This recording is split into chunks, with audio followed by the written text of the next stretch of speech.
नमस्कार, बुलेटिन में आप सबका बहुत बहुत स्वागत है। मैं हूं आप सबके साथ अनूप। बुलेटिन की शुरुआत करते हैं और सबसे पहले बात करते हैं आरजेडी के घोषणा पत्र की।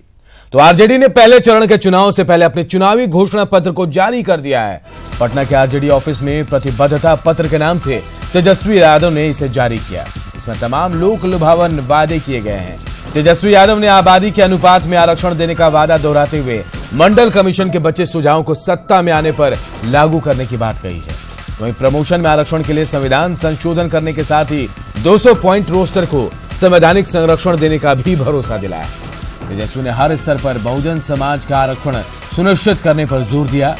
बिहार के लोगों के पलायन पर रोक लगाने, काम की गारंटी देने और विकास के दस्तक हर घर तक पहुंचाने पर जोर दिया गया है। वहीं जीडीपी का 6% शिक्षा और स्वास्थ्य पर खर्च करने की बात कही गई है। निकलकर मुख्य धारा में आने की ताकत मिली। हम उस जंग को हर कीमत पर जारी रखेंगे जो सबको सम्मान के साथ जीने और ये कहने का हक देता है कि ये मेरा भी देश है और इसकी सत्ता और संसाधन में पहला हक उन समुदायों का बनता है जिनकी हजारों वर्ष तक हकमारी की गई थी।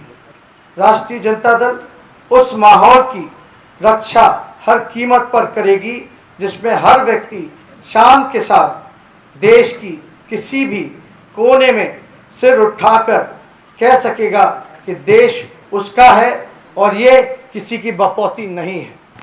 राजद दलितों, पिछड़ों, अत्यंत पिछड़ों को उनकी आबादी के अनुपात में आरक्षण सुनिश्चित करेगा। राजद अल्पसंख्यक समुदाय के पसमानदा समुदाय के लिए विशेष तौर पर उनकी सर्वांगीण उन्नति और हिस्सेदारी को प्रतिबद्ध है। राजद सरकारी नौकरियों में प्रमोशन में आरक्षण को प्रतिबद्ध है और इसे लागू करने के लिए संविधान संशोधन सुनिश्चित करेगा। राजद 200 पॉइंट रोस्टर प्रणाली को एक संवैधानिक संरक्षण देगा ताकि सामाजिक न्याय विरोधी मानसिकता इसमें कोई बदलाव ना कर सके।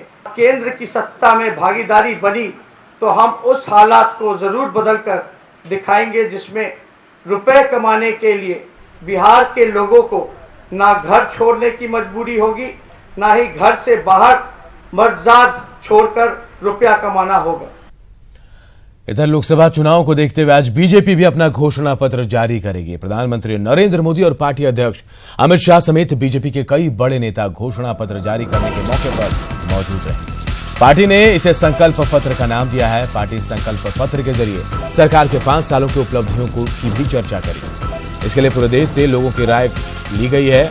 संकल्प पत्र में किसान और नौजवानों के हितों से जुड़े विषयों का उल्लेख हो सकता है। वहीं रोजगार और स्वरोजगार के व्यापक अवसर का खाका भी पेश किया जा सकता है। इसमें सामान्य वर्ग के गरीबों को 10% आरक्षण देने की पहल पर विस्तार से चर्चा भी हो सकती है और साथ ही बीजेपी के संकल्प पत्र में राष्ट्रीय सुरक्षा के विषय का भी उल्लेख किया जा सकता है। संकल्प पत्र के माध्यम से बीजेपी ये संदेश देना चाहेगी कि राष्ट्रीय सुरक्षा के विषय पर किसी भी प्रकार की नरमी नहीं बरती जाएगी।